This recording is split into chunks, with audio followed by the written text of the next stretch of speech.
Peru aldetik azpimarratu nahi ditugu idei batzuk, eta hortik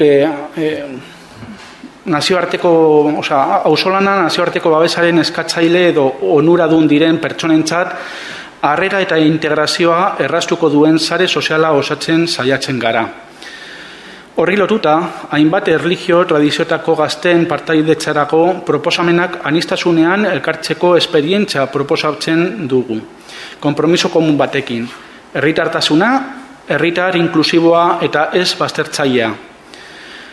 Talde proposamena da, eta migrazioarekin, herritarekin eta aniztasunarekin zerikusia duten muga pertsonal, sozial eta fisikoen aurrean eztabaidatzeko eta posizionatzeko dinamikak eragiten ditu.